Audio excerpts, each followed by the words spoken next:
په سی پی ایل کې زبردست لوبه شوې ده د محمد امیر اماد وسیم او د پهر زمان د ټیم د رحمان الله ګرباز او د اعظم خان د ټیم سره زبردست مقابلې نه بعد د رحمان الله ګرباز او د اعظم خان د ټیم محمد امیر او د اماد وسیم د ټیم د شکست ورکړی دی.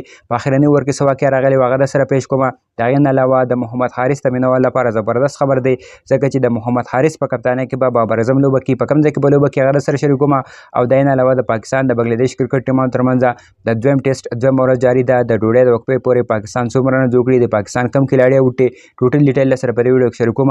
ویډیو تر هر پروګرام خپل ملګرو سره لازمي شریک کړئ. په سٹارټ کې خبره کوم ملګرو د پاکستان د بنگلادیش کرکټ ټیمانو ترمنځ د دویم ټیسټ په حواله سره د پاکستان د بنگلادیش کرکټ ټیمانو ترمنځ د دویم ټیسټ دویم ورځ چې د هغه جاری ده. پاکستان د ډوډۍ د وقفې پورې مطلب د لنچ بریک پورې 99 رنز وکړي دي او د پاکستان صرف او صرف یو کھلاڑی وټي یو کھلاڑی واحد عبدالله شفیق اوټ شوی دی. عبدالله شفیق په اخرني شپږ اننګزونو باندې نظر وراچو نو عبدالله شفیق چې دی په اخرني شپږ اننګزونو کې 3 صفرونه کړي دي. اخرني شپږ اننګزونه د عبدالله شفیق 4-0-0-2 37 او 0 مطلب عبدالله شفیق چې دی په اخرني شپږ اننګزونو کې 3 پیرې په 0 باندې اوټ شوی دی. د هغې نه علاوه د پاکستان د طرف نه د پاکستان کپتان شان مسعود د بهترین اننګز کلاو کړی دی. په 53 رنز باندې ناټ اوټ په بحاس اړبال باندې 53 رنز وکړي مطلب یو انټنټ هم شو کړی دی. د هغې نه علاوه سیم ایوب په هغه باندې کپتان او د هغې نه علاوه ټیم منیجمنټ چې دی هغه به بار بار اعتماد کړي. سیم ایوب چې دی هغه په 43 رنز باندې ناټ اوټ ولاړ دی. 83 بالې وهلې دي او سیم ایوب پکې 2 خوندورې شپږیزې 3 خوندورې څلوریزې هم لګولې دي. د هغې نه علاوه د محمد حارث د مینوال لپاره زبردست او د خوشحالۍ خبر ده دی چې د محمد حارث په کپتانۍ کې به بابر اعظم مونږ په ایکشن کې نو د پاکستان چې کوم ډومیسټک چمپیون کپ شروع کیږي په یې کې به د اسټریلینز کپتان محمد حارث او د محمد حارث په کپتانۍ کې به بابر اعظم مونږ په ایکشن کې انو.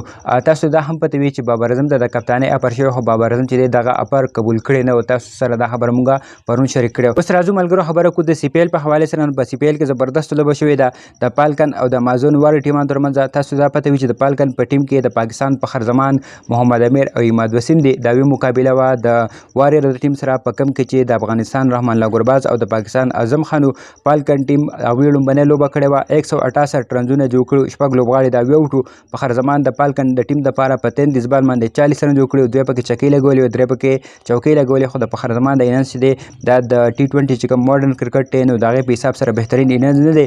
اماد وسیم بهترین اننګز کلاو کړو په 21 بال باندې 40 رن جوړ کړو. دوی پکې چکی لګولې سلور پکې خوندورې سلوریزې لګولې دي.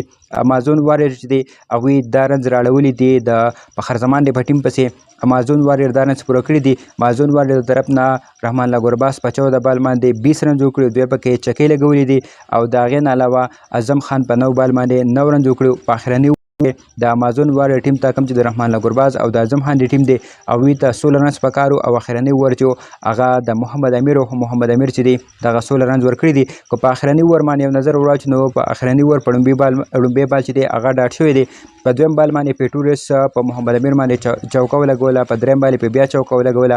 څلورم بال بیا ډاټ شوی دی. پنځم بال په بیا چوکه لګولې ده او په اخرني بال باندې چې کله 4 رنز پکارو نو په محمد امیر باندې چکه ولګوله پیټورس او دغه شانتي پیټورس چې دی خپل ټیم دپاره په اخرني ور کې د محمد امیر خلاف 16 رن چې دی هغه واغستو او د مقابله د خپل ټیم دپاره وګټله. که د محمد امیر په بالنګ باندې نظر واچو نو محمد امیر د خپل ټیم دپاره 4 ورونه کړي دي. یو میډن کړی دی 39 رن ورکړي دي. رنونه میلاو شوی. محمد امیر په خپل لومبني ور کې 3 رنز ورکړي وکټ ورته نو میلاو شوی. دویم ور هغه میډن کړی دی. په دریم ور کې هغه 18 رنز ورکړي دي او په اخرني او په څلورم ور کې هم هغه 18 رنز ورکړي دي. دا شانتي په 4 ورونو کې محمد امیر 39 رنز ورکړي دي وکټ ورته نه میلاو شوی. دا نه علاوه که د اماد وسیم په پرفارمنس باندې خبرو کوو نو اماد وسیم بهترین پرفارمنس کړی دی. په 4 ورونو کې خپل ټیم دپاره 28 رنز ورکړي دي او 2 وکټ ورته میلاو شوي دي. امید دی ملګرو ویډیو به ستاسو خوښ شوي وي. ویډیو لازمي شیر کړئ. ډېره مننه. الله حافظ.